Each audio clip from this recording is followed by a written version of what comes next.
Allahumma anta rabbi la ilaha illa anta khalaqtani wa ana abduka wa ana ala ahdika wa wa'dika mastata'tu a'udzu bika min syarri ma sana'tu abu'u laka bi ni'matika alayya wa abu'u bi dhanbi faghfirli fa innahu la yaghfiru dzunuba illa anta. Alhamdulillah, segala puji kepunyaan Allah. Akhirnya kita bisa silaturahmi kembali. Silaturahmi ini mudah-mudahan membawa ketenangan dalam jiwa, raga, dan seluruh kehidupan kita. Yang paling penting mudah-mudahan kita istiqomah sampai nanti kita wafat husnul khatimah. Kedua kalinya sholawat bertangkaikan salam teruntuk manusia paling mulia baginda Rasulullah Muhammad sallallahu alaihi wasallam. Allahumma salli wa sallim wa zid wa an'im wa barik alaihi. Hadirin jamaah sekalian, Al-Quran surah Al-Hijr ayat 49. Silakan dibuka Al-Quran surah Al-Hijr ayat 49. Kita mau tilawah dulu seperti biasa, yang sudah lama kita belum tilawah lagi. Mari kita tilawah bersama-sama. Al-Hijr itu surah ke-15. Al-Hijr surah ke-15, ayatnya ayat ke-49. Sambil dicari, sambil kita awali dengan ta'awuz bersama-sama. A'udzu billahi minasy syaithanir rajim. 1, 2, 3.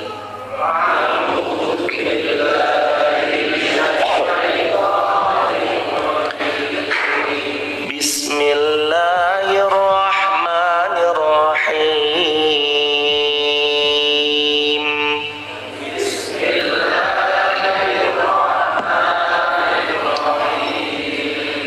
Nabbi ibadi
ini Allah mengatakan kepada kita semua, Nabbi ibadi, kabarkan ya kepada hamba-hambaku. Jadi Allah itu memberitahu kepada seluruh kaum muslimin, seluruh manusia di muka bumi, Nabbi ibadi, kabarkan kepada hamba-hambaku, anni anal ghafurur rahim, bahwasanya akulah Allah yang maha pengampun lagi maha penyayang. Wa anna adabi huwal adabul alim, dan sesungguhnya azabnya Allah adalah azab yang sangat pedih. Dan kabarkan Muhammad kepada mereka tentang tamunya Ibrahim. Tamunya adalah malaikat. Ketika mereka masuk ke tempatnya, lalu mereka mengucapkan salam, dia Ibrahim benar-benar merasa terkejut, dan dia Ibrahim berkata, kami benar-benar merasa takut akan dirimu. Lalu kemudian mereka berkata, janganlah engkau merasa takut, sesungguhnya kami datang memberi kabar gembira untukmu dengan kelahiran seorang anak laki-laki, bigulamin alim, bahwa anak laki-laki yang Allah karuniakan adalah anak yang alim, yang pandai, yang cerdas, yang berilmu. Sahabat yang dirahmati Allah, selamat datang di kajian Masjid Fatimah Az-Zahra, Wonosobo Kota. Mari luruskan niat, mari bulatkan tekad. Tema kita kali ini adalah mengangkat kisahnya Ibrahim tentang wujud cinta seorang hamba.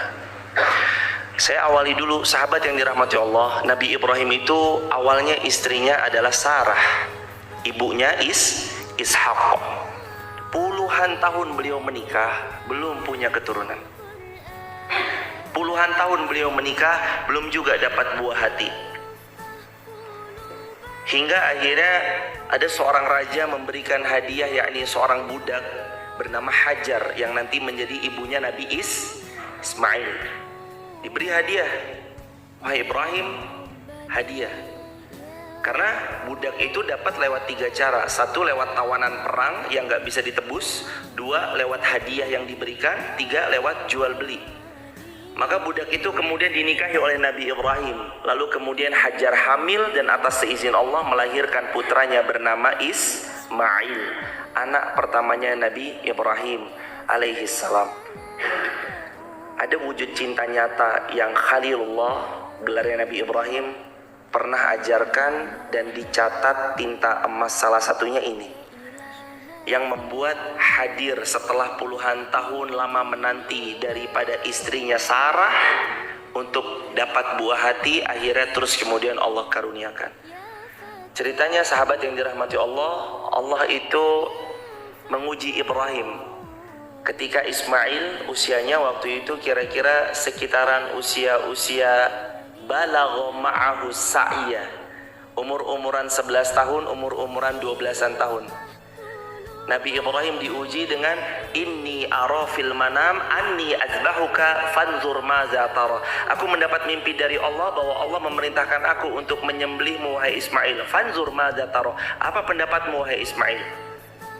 Ismail, anaknya Ibrahim, menjawab, qala, wahai ya abati, ayahku sayang, if'al ma tu'mar, lakukan saja apa yang Allah perintahkan kepada engkau dalam mimpimu. Kalau memang aku harus disembelih, sembelih aku.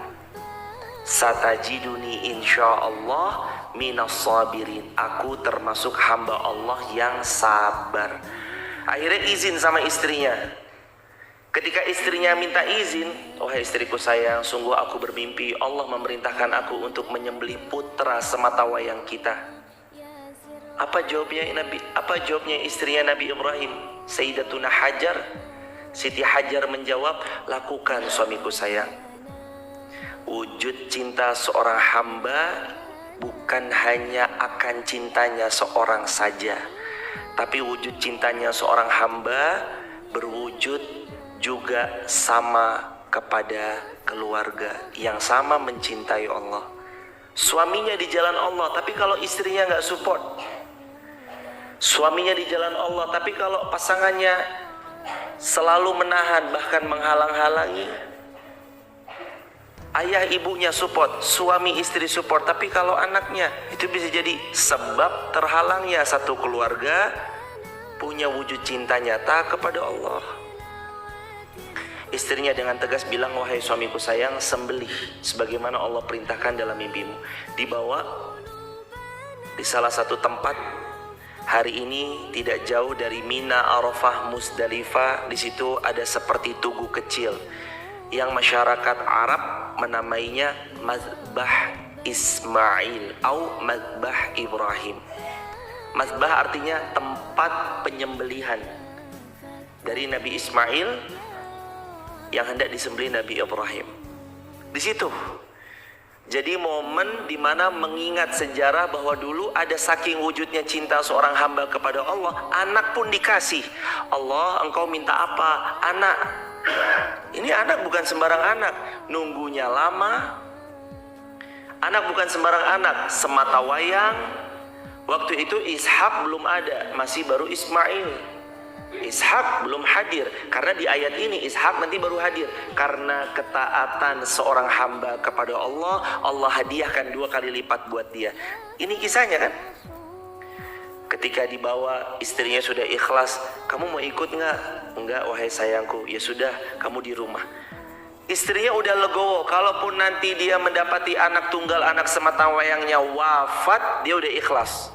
Dibawa Ismail oleh Nabi Ibrahim naik ke salah satu bukit yang sekarang jadi momen, yang sekarang jadi monumen tempat mengingat mazbah Ibrahim. Ketika mau disembelih, Allah ganti dengan kambing gibas dan Ismail masih hidup atas seizin dan pertolongan Allah, dan itu semua karena kuasa Allah. Pulang istrinya heran, loh kok Ismail masih hidup? Sungguh Allah Maha Baik sudah mengganti Ismail dengan domba gibas. Apa hadiah berikutnya dari Allah untuk orang-orang yang taat, yang takwa, yang sangat cinta kepada Allah, yang bahkan anak kandung, sematawayang, anak tunggal, anak satu-satunya, lagi ganteng-gantengnya, lagi bisa diajak kerjasama, lagi senang-senangnya. Setelah sekian tahun menikah belum punya keturunan. Wujud seorang hamba mencintai Allah, dia serahkan harta yang paling dicintainya, anak sematawayangnya untuk Allah. Dan ternyata hadirin tahu, ayat ini menjawab, qalu la taujal inna nubashiruka bihulamin alim. Allah kasih tahu hadirin, wahai Ibrahim, ketaatanmu kepada Allah, wujud cintamu kepada Allah, kamu ajak istrimu juga mentaati perintahnya Allah, dan kamu ajak anak-anakmu juga untuk taat kepada semua yang aku perintahkan. Padahal engkau hanya mendapat itu lewat mimpimu, kami beri hadiah untukmu anak satu lagi. Inna nubashiruka bighulamin alim. Kami kasih hadiah kamu satu lagi, anak yang alim, cerdas, pandai, pintar, berilmu. Kami beri nama anakmu itu Ishaq, dari istrinya bernama Sarah, yang sudah puluhan tahun Sarah dinikahi dan belum punya keturunan. Sahabat yang dirahmati Allah, wujud cinta seorang hamba itu salah satunya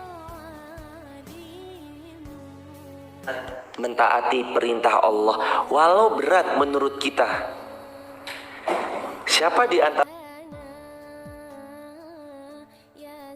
kita tega menyembelih? Jangankan nyembelih,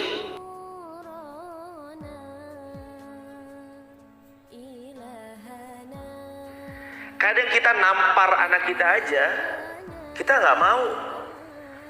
Jangankan nyembelih, kadang kita nyubit anak kita aja kita nggak mau.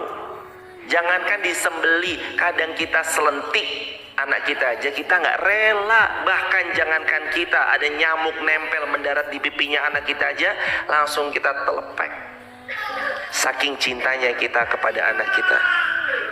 Maka hadirin jamaah yang dicintai Allah Subhanahu wa ta'ala, wujud cinta seorang hamba itu yang pertama adalah ketaatan, yang bukan seorang diri. Kalau bisa taat yang sefrekuensi, keluarga diajak taat, anak-anak diajak taat. Udah, kalau bisa kita menjangkau orang tua kita sekaligus, ayo orang tua kita diajak taat, ajak taat orang tua kita.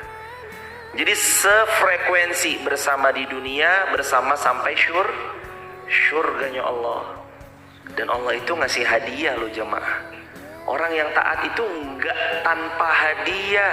Orang taat kepada Allah ada hadiah di ujungnya Allah siapkan buat mereka. Seperti Nabi Ibrahim menyembelih sesuai dengan apa yang Allah perintahkan. Anaknya hendak disembelih, dihadiahi, anaknya selamat. Itu aja udah hadiah. Ismail selamat, hadiah. Dan gak berhenti. Inna nubashiruka bihulamin alim.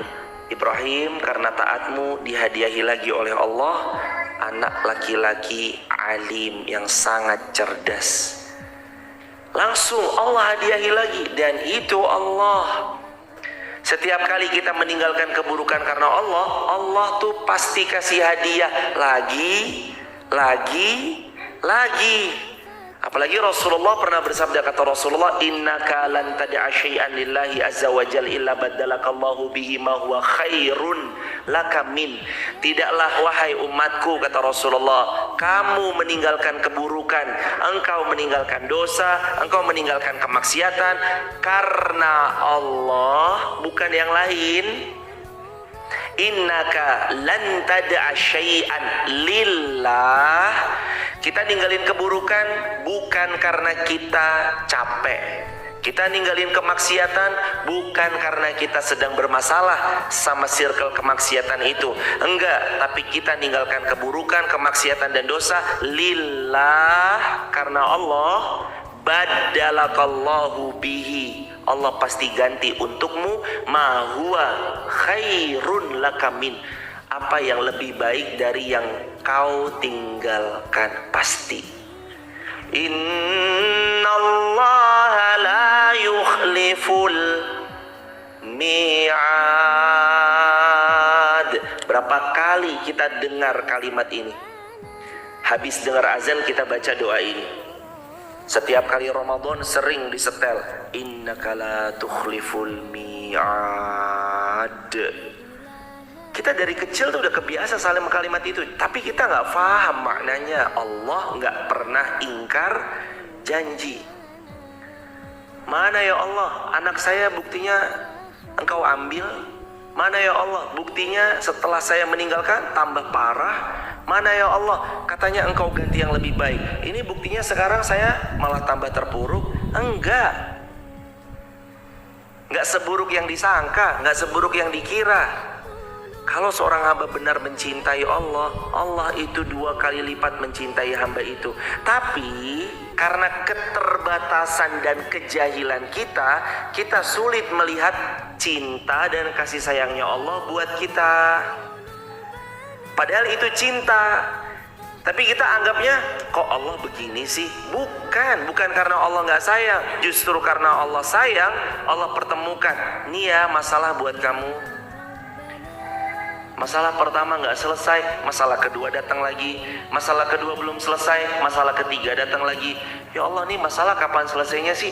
Enggak, bukan karena Allah lagi nggak suka sama kita, bukan karena Allah lagi nggak sayang sama kita, Allah hadirkan masalah, justru karena Allah ingin sayang sama kita, Allah ingin ninggiin derajat kita, dan Allah nguji kita itu karena Allah benar-benar ingin kita jadi hamba yang lebih baik. Makanya diuji. Tan Malaka pernah bilang, terbentur, lalu kemudian terbentuk. Begitu kata Tan Malaka. Kita ini kadang harus dibenturin dulu untuk belajar. Kena lewat sini, aduh iya ya. Kena lagi masalah situ, aduh iya ya. Kena lagi lewat situ, aduh iya ya. Jadikan pembelajaran yang mengupgrade diri kita. Makanya sahabat, nggak ada orang mentaati perintah Allah kecuali Allah siapkan hadiah. Nabi Ibrahim dapat hadiah. Hadiah pertama, Ismail selamat. Hadiah kedua, Ismail tetap membersamai beliau dan ibunya senang, tidak khawatir kembali. Wajar, namanya ibu, anaknya mau wafat, wajar. Merasa sedih, merasa kehilangan. Tapi ibunya mendapati pulang anaknya masih utuh, nggak ada goresan pedang sedikit pun, senangnya bukan main dan bersyukur kepada Allah. Berhenti sampai situ? Enggak, Allah kasih kejutan lagi. Ini istrimu Sarah hamil dan kami berikan anak laki-laki yang bihulamin alim, yang berilmu. Siapa yang taat kepada Allah, wujud cintanya diwujudkan dengan taat kepada Allah, Allah beri hadiah untuknya. Tapi untuk dapat hadiah itu harus sabar melewati lika-liku episode kehidupan yang gak melulu harus sesuai dengan yang kita harapkan. Saya mengulangi kalimat yang dulu ya sahabat. Kalau hari ini sahabat punya rencana dan rencana itu tidak terjalankan dengan baik, harusnya sahabat bahagia. Kenapa bahagia? Karena saat rencana sahabat tidak berjalan dengan baik, berarti saat itulah rencana Allah yang berjalan untuk menemani episode hidup sahabat sekalian. Jadi kalau rencana kita nggak jalan dengan baik, rencana Allah yang akan menggantikan rencana kita yang selama ini menurut kita sudah baik, Allah ganti dengan yang lebih baik. Dan itu Allah. Allah itu selalu ngasih yang terbaik untuk hambanya. Quran surah Al-Baqarah 216. Wa asa takrahu syai'an wa huwa khairul lakum wa asa tuhibbu syai'an wa huwa syarrul lakum wallahu ya'lamu wa antum la ta'lamun. Wallahu ya'lamu wa antum la ta'lamun. Boleh jadi kamu mencintai sesuatu tapi itu buruk. Boleh jadi kamu benci sesuatu tapi itu baik. Dan Allah lebih tahu dan kita tidak tahu apa-apa. Tugas kita, ranah kita aja dimaksimalkan. Tugas kita berikhtiar, ikhtiar yang baik. Tugas kita untuk ambil posisi bagian menjadi seorang karyawan yang amanah, dipasrahi suatu kegiatan, selesaikan kegiatan itu dengan sebaik-baiknya. Tugas kita kan gitu. Kita itu nggak dituntut untuk yang overload, enggak, karena Allah tahu takaran kita. La yukallifullahu nafsan illa wus'aha. Nggak mungkin dibuat overload karena Allah tahu beban kapasitas kita. Allah tahu kapasitas kita itu cukup 200 kilo, dikasih beban 200 kilo. Allah tahu kapasitas pundak kita mampu memikul 2 ton, dikasih beban 2 ton. Allah tahu kita punya beban 10.000 ton, maka Allah juga siapkan pengangkutnya yang kuat mengangkat 10.000 ton. Makanya ada nasihat, kun rahilatan, jadilah rahilah. Apa rahilah? Pengangkat beban. Rasulullah pernah bersabda, an-nasu ka'ibili mi'ah la takadu tajidu fiha rahilatan. Manusia itu seperti 100 ekor unta. Jarang-jarang saya bisa dapatkan dari 100 unta ada 1 ekor aja yang jenisnya rahilah. Apa rahilah? Unta pengangkat beban. Karena manusia kadang saking zaman ini semakin nyata keegoisannya, masing-masing hidup dalam dunianya sendiri. Bahkan ada yang tinggal di satu wilayah, kanan kiri depan belakang nggak saling kenal. Taunya berangkat gelap, pulang gelap, langsung tidur. Kanan siapa? Nggak kenal. Tetangga kiri siapa? Nggak kenal. Ada yang hidupnya hanya memikirkan diri sendiri, dan diri sendiri ada. Padahal dalam Islam, salah satu wujud cinta seorang hamba adalah dia mencintai saudaranya sebagaimana dia mencintai dirinya sendiri. Jadi wujud kecintaan kita kepada Allah, yang pertama taat, yang kedua mencintai saudara kita, mencintai orang terdekat, mengangkat beban. Minimal buat siapa? Minimal buat diri sendiri. Kenapa Rasulullah itu paling gak suka anak muda pengangguran? Sampai-sampai ada seorang anak muda pengangguran minta sama Nabi, Nabi gak ngasih. Nabi itu orangnya baik banget. Ada orang minta jaketnya Nabi aja, kalau bahasa kita ya, minta jubahnya Nabi aja, minta sorbannya Nabi aja. Dalam sebuah asar, Nabi lepas sorbannya, dikasih sama Nabi.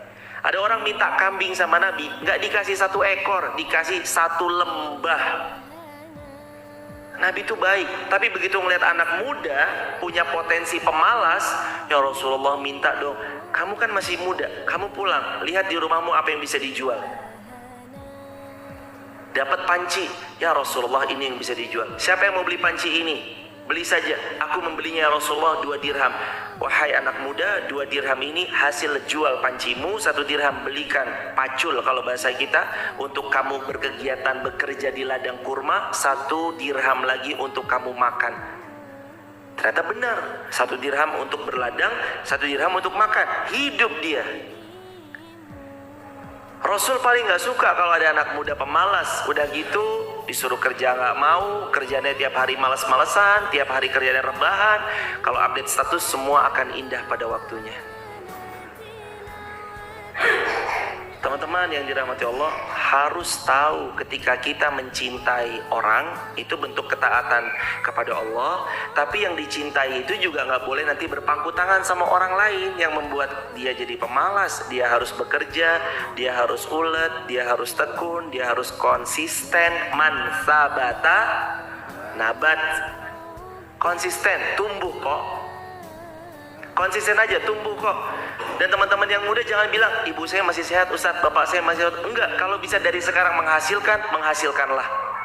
Tanpa harus menunggu ayah atau ibu Anda sakit, enggak usah. Kalau bisa menghasilkan dari sekarang, menghasilkanlah. Kalau perlu harus ngenger dulu sama orang, ikut majang sepatu, ikut jadi admin online shop, ikut jadi apa kerjalah, nggak apa-apa. Bekerja itu adalah identitas para nabi.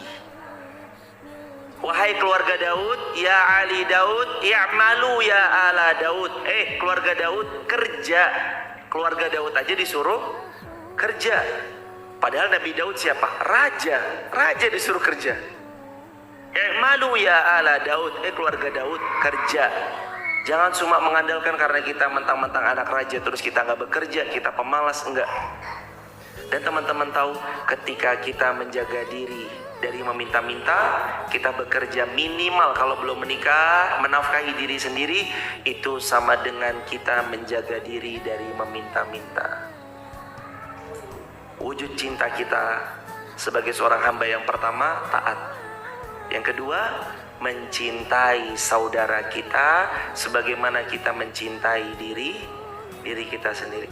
Kalau dicubit sakit, jangan nyubit orang lain.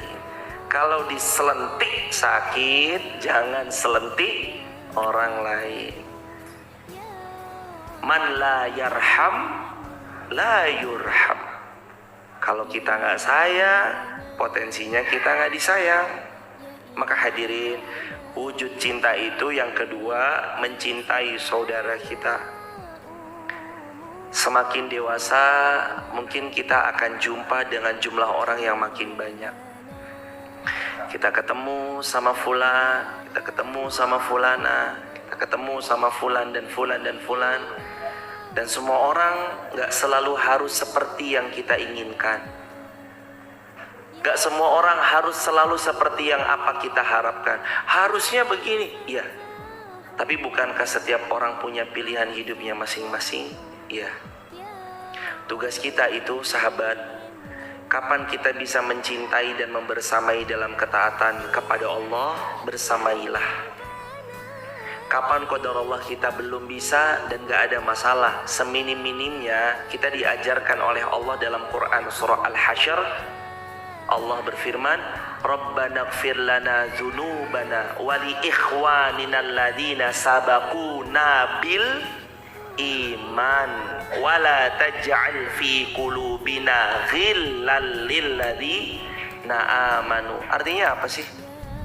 Di Quran surah Al-Hasyr Allah mengajarkan, Rabbana ighfir lana dzunubana, ya Allah ampuni dosa-dosa kami, wali ikhwanina alladzina sabaquna bil iman, dan ampuni dosa orang-orang yang sudah lebih dahulu punya peran dalam keimanan. Ampuni juga awalun-awalun yang dulu punya peran dalam menyebarkan keimanan, menghadirkan rasa aman, mengenalkan Allah dan Rasulnya kepada khalayak, punya rasa mahabbah. Oh ya, sudah? Belum. Alladzina sabaquna bil iman. Berikutnya apa? Wala taj'al fi qulubina ghil. Apa ghil? Apa ghil? Penyakit ghil, penyakit apa? Penyakit ghil, penyakit wala taj'al, jangan jadikan fi qulubina, di dalam hati kami, ghil, penyakit dengki. Kedengkian itu hadir pada setiap pihak, kadang suka-suka hadir. Makanya Allah meminta kita untuk, ya Allah jangan ada dengki dong di hati hamba. Makanya kan doanya tadi, Rabbana ighfir lana dzunubana wa li ikhwanina alladziina sabaquna bil iman wa la taj'al fi qulubina ghil. Ya Allah, jangan ada di hati kami ghil, perasaan dengki. Karena dengki itu boleh jadi ada, tiba-tiba datang menyelinap, tahu dengki aja. Ada orang berbuat baik nggak suka, ada orang berbuat baik dengki. Ngelihat tetangga beli motor baru, tipes. Lo gimana? Bukankah harusnya ngelihat orang dapat nikmat dari Allah, harusnya kita senang? Jadi kalau ada orang dapat nikmat, senang. Ada orang berhasil ngajak orang untuk sholat, senang. Ada berhasil orang untuk ngajak kesepuhan kembali ke masjid, senang. Ada ibu-ibu mengajak ibu-ibu lainnya hadir ke majelis ilmu, senang. Ada satu tempat kok rame, itu apa sih, macet, pembagian sembako, senang. Bagi-bagi beras, senang. Ada orang bagi-bagi air sampai bahkan jauh ke Tanjung Anom, ke Kaliwiro, sampai menghalau kristenisasi dan segala macamnya, harusnya senang. Jangan sampai ada ghil, namanya dengki. Dan dengki itu biasanya disisipkan kepada siapa? Orang yang makin tinggi imannya, makin disisipkan. Saya itu kalau goda dia sholat, dia nggak bisa sholat terus. Ini orang nggak pernah bolong sholatnya. Nek saya goda dari sedekah, yo dia setiap subuh yo sedekah, saya nggak bisa. Nek goda dari majelis ilmu, ya orang ini tiap hari soft 1 terus duduk di majelis ilmu, sulit deh. Saya goda dari mana ya? Dengki. Akhirnya menghasut. Jangan ngambil sayur di sana, jangan ngambil sayur di sana. Lah kenapa toh? Ajaran sesat kayak. Jangan ngambil itu di sini. Wah, itu begini dan begitu. Itu terjadi. Kenapa? Ada ghil. Ada yang namanya dengki. Padahal wujud mahabbah, wujud cinta, mahabbah, itu dihilangkannya kedengkian. Gak ada dengki. Yang ada husnuzan. Husnuzan apa artinya husnuzan? Berbaik sangka. Kenapa ya? Kok dia sekarang gak pernah datang lagi ya? Oh, mungkin dia lagi sibuk. Kenapa ya kok dia gak pernah ini? Oh, mungkin lagi banyak urusan. Kok saya ngechat gak dibales ya? Oh, mungkin chatnya ketiban, atau HP-nya sukanya ngeheng. Kenapa ya kok dia jalan gak nyapa saya? Oh, mungkin matanya lagi lupa pakai kacamata. Namanya orang macam-macam kan. Ketemu, apa sih ini orang? Wah, pasti ini orang udah makin sombong ya sekarang. Mungkin matanya lagi qadarullah ma syaa, lupa pakai kacamata. Jadi ketemu orang, ada siapa ya? Padahal mah sebenarnya pengen nyapa, tapi mungkin kita yang keburu suudzon. Lewat di portal komplek, masa kaca mobilnya nggak diturunin? Boleh jadi bukan lagi nggak diturunin, di dalam tuh istrinya sama dia lagi ribut. Istrinya nangis, makanya kalau diturunin takut istrinya terlihat matanya sembab. Kamu nggak ngerti. Lewat portal masa di sini, Bu kenapa nangis? Oh enggak, ini habis nonton sinetron telenovela di sini. Masa gitu ya, wagu. Akhirnya baik sangka yang menjadi penengah antara kita, supaya melahirkan mahabbah. Jadi wujud cinta seorang hamba adalah taat kepada Allah. Taat di jamaah. Dan rasakan masing-masing tentang keajaiban taat. Allah tuh kadang ngasih hadiah yang bahkan we didn't expect, atau we never expect. Kita nggak pernah nyangka, kita nggak pernah duga bakal dapat itu. Allah hadirkan. Ini hadiah untukmu ya hambaku. Ini hadiah untukmu ya saudaraku. Pasti di sebalik taat ada hadiah yang Allah siapkan untuk hambanya yang taat. Di sebalik cinta kepada hambanya ada cinta yang Allah akan siapkan untuk hamba tersebut yang mencintai saudaranya. Yuk jamaah, bismillah, saling taat, saling mengingatkan dalam taat, saling support dalam taat, dan jauhi maksiat. Dan mari yuk saling mencintai satu sama lain. Setelah ini yang akhwat mencintai yang akhwat, yang ikhwan mencintai yang ikhwan, sesama kaum muslimin saling cinta dan kasih sayang. InsyaAllah kita semua berada dalam kebaikan. Amin ya rabbal alamin. Hadirin, mohon izin kembali kalau selama ini nanti mungkin akan lebih jarang membersamai untuk sebentar, karena mungkin nanti dibadalkan oleh Ustadz Ilham Ali, Ustadz Dama, ustadz-ustadz yang lain. Senang rasanya, alhamdulillah barisan dakwah semakin Allah perkuat dengan hadirnya ada ustadz-ustadz muda kita yang mulai naik ke permukaan. Justru itu yang memang kami harapkan. Barisan dakwah ini nggak boleh sendirian. Barisan dakwah ini harus disupport dengan banyak orang. Mungkin besok ada Ustadz Roshid. Siap ngisi Ustadz Roshid? Ustadz Taufan, Ustadz Ihsan, InsyaAllah nanti membersamai. Mohon izin besok kalau Allah menolong, tanggal 1 Oktober kami akan safar ke Solo, 2 Oktobernya safar ke Madinah. Kami membawa jamaah umrah untuk berumrah dari tanggal 1 Oktober sampai 11 Oktober. Kami mendoakan jamaah yang belum haji, belum umrah, mudah-mudahan segera haji dan umrah. Yang pernah haji umrah, semoga haji umrah kembali lagi dan lagi. Dan mudah-mudahan kalau bisa kita semua diwafatkan di tanah suci Makkah atau kita wafat di tanah suci Madinah dengan husnul khatimah. Lagi sujud di depan Ka'bah, mudah-mudahan kita wafat. Lagi ibadah di Madinah, mudah-mudahan kita wafat. Karena Rasulullah bersabda, meninggal di Madinah itu nggak sama dibanding ardullah akhar, dibanding bumi Allah yang lain itu nggak sama. Meninggal di Mekah, Madinah istimewanya luar biasa. Mudah-mudahan besok kita diwafatkan di tanah suci Makkah, Madinah. Amin ya rabbal alamin.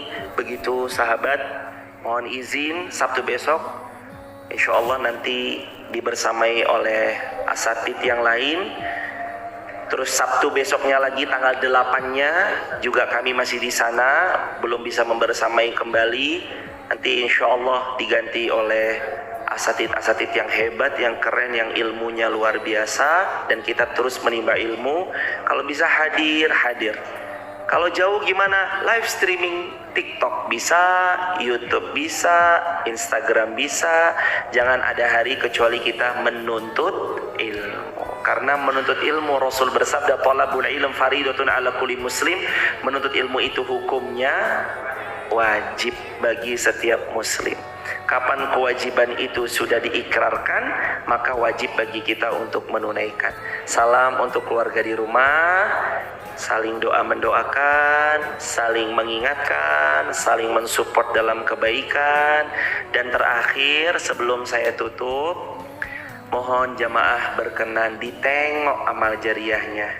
Itu sudah pelan-pelan diaci, sudah mulai dipasang rangka plafon-plafonnya, sudah mulai naik hebel-hebelnya, sudah mulai insya Allah hampir finishingnya. Jadi jamaah ditengok ya amal jariahnya. Itu amal jariah kita bersama ditengok.